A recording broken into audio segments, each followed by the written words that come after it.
Bismillahirrahmanirrahim. Assalamualaikum warahmatullahi wabarakatuh dan salam sejahtera kepada seluruh rakyat Malaysia yang dikasihi sekalian.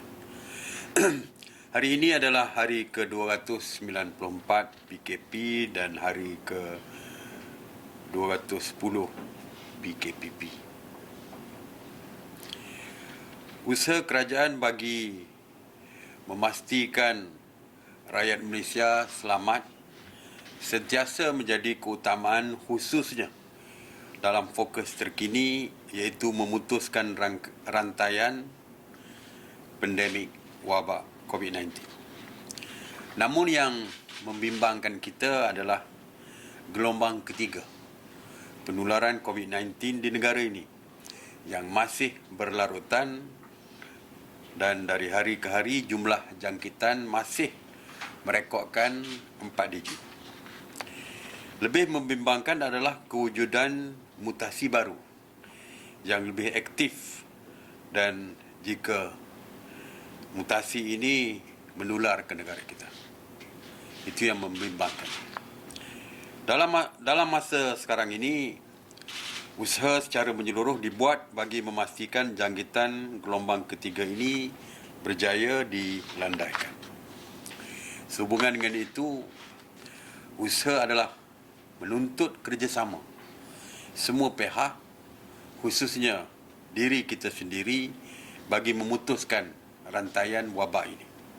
Kita sendiri perlu bertindak secara aktif, iaitu sentiasa mengamalkan kawalan kendiri, mematuhi SOP setiap masa dan menjadikan kebiasaan norma baru sebagai budaya dan pegangan kita. Saya mulakan dengan Task Force Operasi Pematuhan. Semalam sebanyak 2,792 pasukan Task Force Operasi Pematuhan PDRM yang terdiri daripada 12,611 anggota telah melakukan 45,665 pemeriksaan bagi memantau dan menguatkuasakan SOP di seluruh negara. Semalam PDRM telah menahan 152 individu di atas kesalahan engkar arahan SOP, dan kesemua mereka telah dikompang. Antara kesalahan tersebut seperti biasalah, tidak memakai pelitup muka dan lain-lain. Dan pada 1 Januari lalu, tangkapan melibatkan premis pub dan kelab malam mencecah 623 kes. Walaupun di dalam mesyuarat khas, sidang khas MKN semalam, kita telah dimaklumkan oleh KPKT, Kementerian Perumahan Kerajaan Tempatan, bahawa mereka telah pun menulis surat kepada kerajaan negeri bagi mengarahkan pihak berkuasa tempatan di negeri masing-masing mengambil tindakan tegas kepada pemilik premis pub dan kelab malam, termasuk menarik lesen operasi serta menyenarai hitamkan premis tersebut. Jadi ini selaras dengan setiap kali PC yang saya buat, tangkapan yang melibatkan kelab malam, pub yang termasuk di dalam senarai terlarang iaitu negative list, masih lagi berleluasa dan jumlah tangkapan lebih besar, dan saya telah meminta supaya PBT mengambil tindakan yang lebih tegas, bukan setakat mengenakan compound, tetapi mengenakan tindakan tegas seperti menarik balik lesen perniagaan mereka.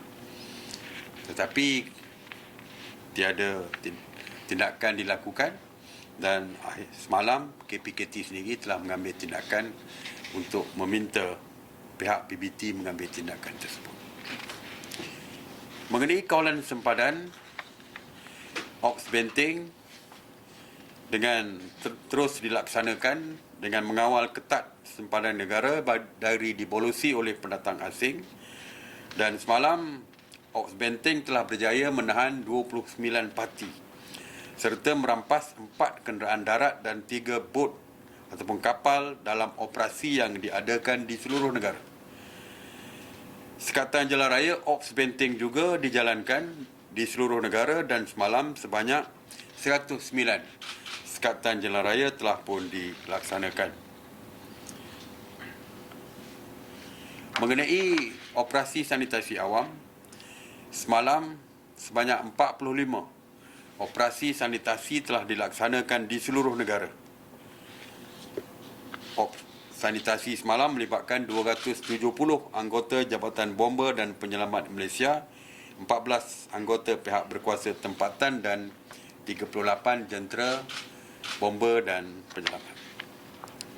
Mengenai kuarantin wajib, sejak 24 Julai sehingga 4 Januari, seramai 98,286 individu telah pulang ke tanah air dan daripada jumlah itu 7,805 sedang menjalani kuarantin wajib di 74 hotel dan 17 premis lain, manakala 540 individu telah dibawa ke hospital untuk rawatan, manakala 89,941 dibenarkan pulang. Semalam seramai 660 individu tiba di pintu masuk antarabangsa dan kesemua mereka telah dikuarantin.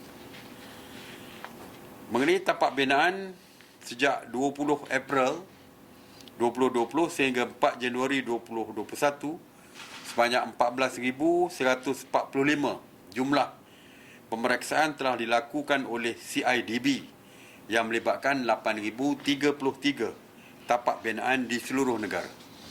Semalam, anggota penguatkuasa telah membuat pemeriksaan di 17 tapak binaan dan kesemua tapak binaan tersebut mematuhi SOP yang ditetapkan.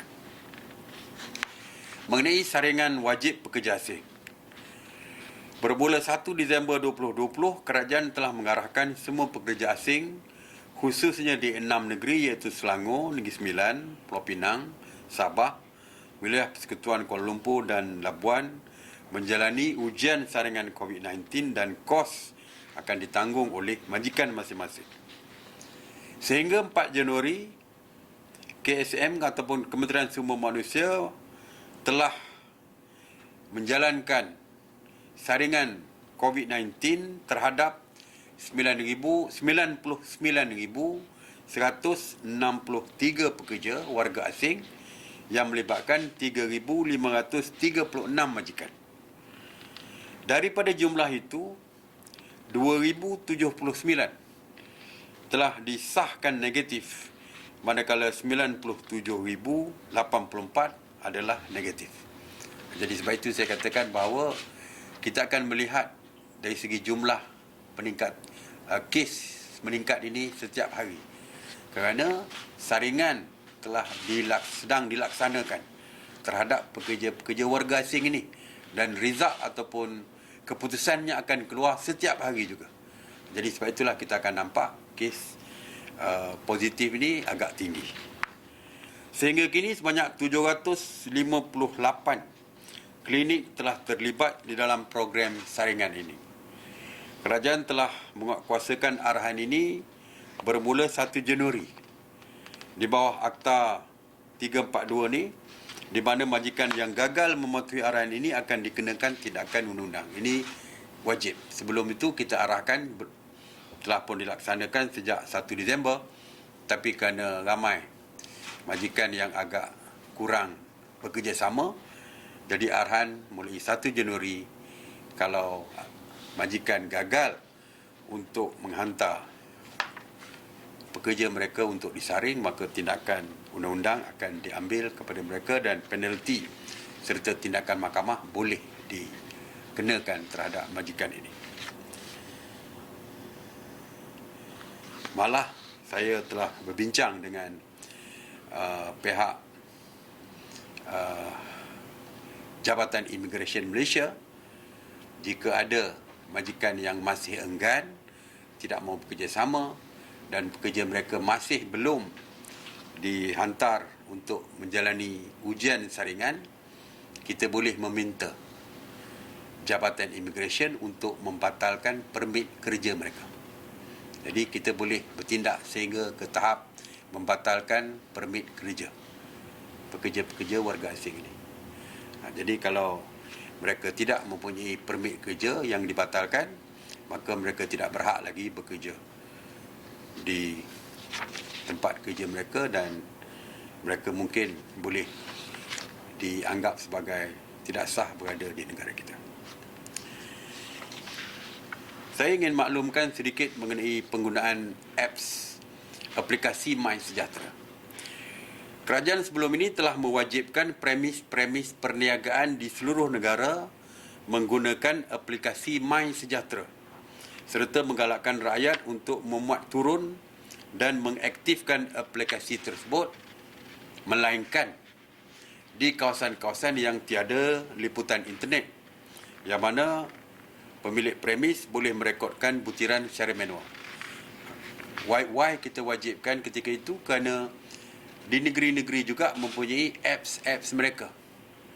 Jadi kita tidak ada halangan negeri menggunakan apps mereka, tetapi penggunaan apps aplikasi MySejahtera adalah wajib. Supaya kalau mereka ada dua pun tak apa, tetapi mesti menggunakan apps aplikasi MySejahtera.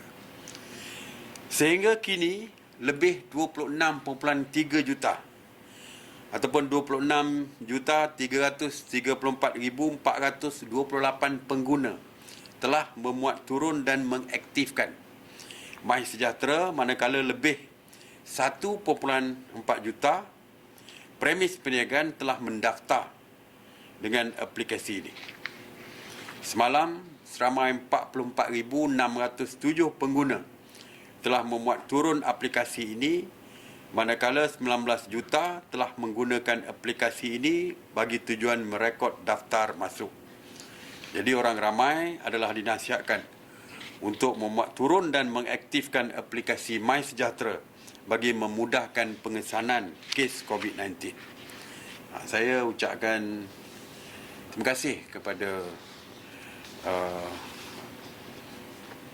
premis-premis yang menggunakan apps MySejahtera ini. Ya, kalau kita tengok di kawasan luar kampung pun, penggunaan QR code MySejahtera ini digunakan di kedai-kedai kampung pun, ataupun kenduri-kenduri di kampung.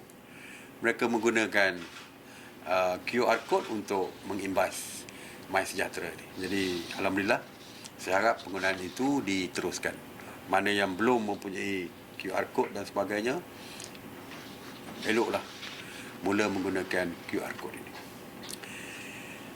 Kerajaan sebelum ini telah melaksanakan PKPD diperketatkan di apartmen Amber Courts di Jalan Genting, Bentong, yang dijadualkan tamat pada 6 Januari. Sehingga kini KKM telah melaksanakan 1,180 ujian saringan, dan daripada jumlah itu sebanyak 454 kes positif telah direkodkan. KKM telah mengesahkan ujian saringan kedua masih perlu dijalankan dengan kepada sebahagian kontak rapat dan terdapat risiko yang tinggi mengenai jangkitan di lokaliti ini. Oleh itu, mesyuarat bersetuju untuk melanjutkan PKPD di apartmen Amber Court di Genting, iaitu di Jalan Genting, bermula 7 Januari sehingga 20 Januari 2021. Kerajaan sebelum ini juga telah melaksanakan PKPD diperketatkan di Pusat Pemulihan Akhlak MUA yang dijadualkan tamat pada 6 Januari 2021. Sehingga kini KKM telah melaksanakan 827 ujian saringan dan sebanyak 40 kes positif COVID-19 telah direkodkan. KKM juga mengesahkan masih terdapat penambahan kes positif harian yang direkodkan dan sebanyak 38 baki sampel saringan yang masih menunggu keputusan.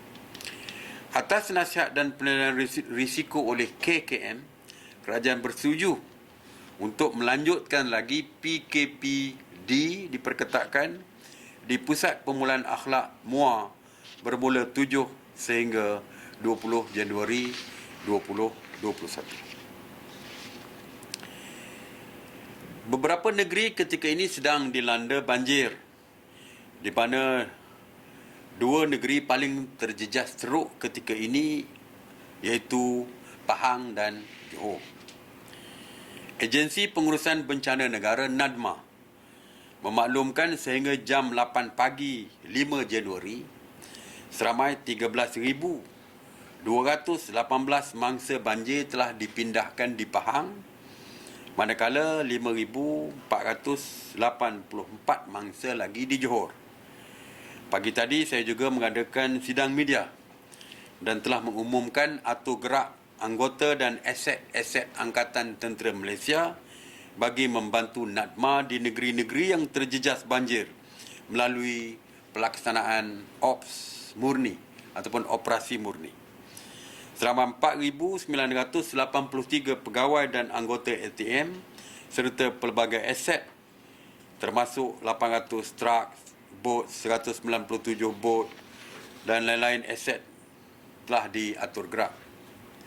Seperti yang saya telah umumkan sebelum ini, bahawa kita mempunyai SOP pengurusan bencana semasa pandemik COVID-19, termasuk SOP pengurusan banjir bagi mengelakkan penularan COVID-19 sewaktu banjir. SOP ini merangkumi pengurusan sebelum, SOP semasa memindahkan mangsa dan juga sewaktu di pusat pemindahan sementara. Untuk sebelum operasi, SOP-nya perlu memastikan pusat pemindahan sementara yang dikenal pasti dan diwartakan mempunyai fasiliti asas yang berfungsi dengan baik dan kondusif dan bersedia termasuk ruang untuk mangsa berstatus PUS. Setiap pusat pemindahan sementara dilengkapi dengan QR Code MySejahtera dan setiap petugas serta mangsa banjir yang terlibat perlu menggunakan aplikasi tersebut. Memastikan kecukupan PPE dan peralatan yang bersesuaian bagi mengendalikan operasi. SOP semasa operasi dan di pusat pemindahan sementara. PPS hendaklah dibuka di kawasan zon COVID-19 atau PKP yang sama. Sekiranya tidak dapat dielakkan, pusat pemindahan sementara boleh dibuka di zon yang berhampiran. PPS ataupun pusat pemindahan sementara perlu disinfeksi sebelum menerima mangsa banjir. Kena sanitize dulu sebelum menerima mangsa banjir. Dan proses pemindahan mangsa ke PPS perlu mematuhi garis panduan pengurusan PPS masa COVID-19 dan mengikut nasihat KKM serta menjaga penjarakan fizikal dan memakai pelitup muka setiap masa. Jadi di dalam bot tidak boleh berhimpit-himpit di dalam bot. Pakai mask, pelitup muka dan duduk fizikal. Mempunyai physical distancing atau di dalam bot penyelamat. Kalau diangkut dengan lori, dengan truk tentera, kita pun dah beri penjelasan kepada pihak tentera, di dalam truk sekalipun mangsa yang dipindah mesti mempunyai penjarakan fizikal untuk mengelakkan jangkitan. Setiap mangsa yang dipindahkan ke PSS perlu disaring dan kemudian ditempatkan dengan mematuhi aspek penjarakan fizikal. Mangsa juga akan dibekalkan dengan pelitup muka dan dikehendaki memakainya pada setiap masa. Jawatankuasa PPS boleh menempatkan ahli keluarga dalam kubikel yang sama Seperti kita tahu sekarang ni ada kubikel-kubikel untuk menempatkan mangsa banjir.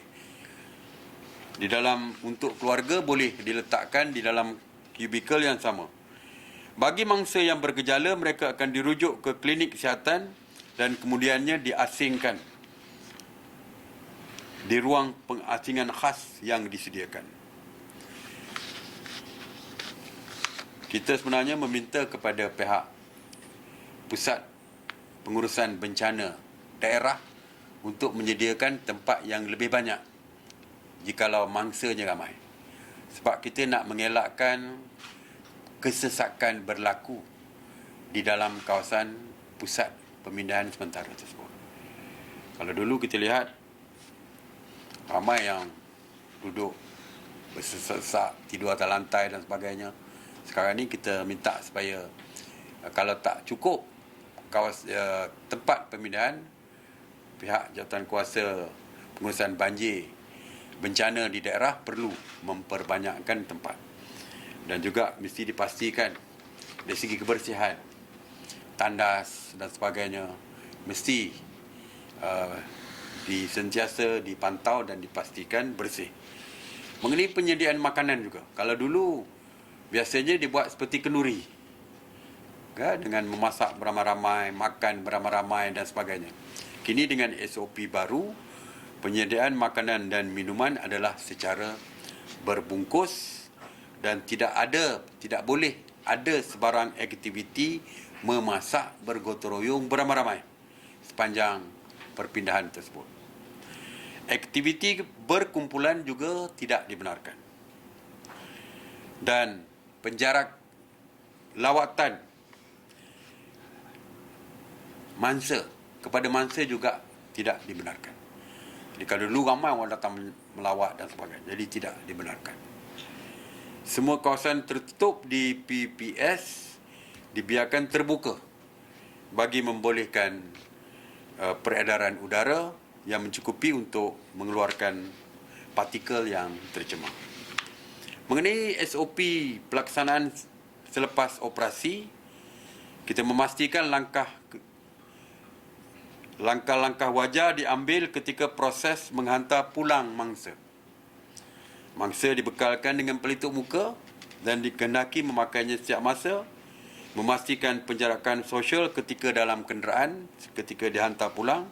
Mangsa bergejala pastinya akan dirujuk ke klinik kesihatan. SOP terperinci berkaitan dengan banjir bolehlah dirujuk di laman Sesawang, NADMA dan MKN. Jadi saya menyeru kepada semua mangsa banjir yang terlibat untuk sentiasa mematuhi SOP serta garis panduan yang telah dikeluarkan bagi mengelakkan jangkitan. Saya juga ingin mengingatkan ibu bapa, selain daripada menjaga anak-anak mereka supaya tidak bermain air sewaktu banjir, tetapi juga mengelakkan sebarang aktiviti yang boleh menyebabkan berlakunya jangkitan. Jadi itulah SOP yang kita keluarkan. Saya harap semua yang berpindah supaya dapat mematuhi setiap SOP yang dikeluarkan, kerana kita bimbang sewaktu banjir ini.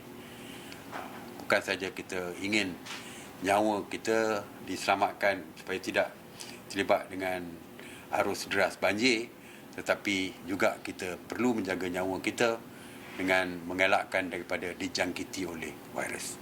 Jadi sama-samalah yang melakukan perpindahan, yang telah berpindah duduk di pusat perpindahan sementara supaya mematuhi setiap SOP yang diarahkan oleh pihak kerajaan ini. Jadi terima kasih. Saya buka kepada soalan.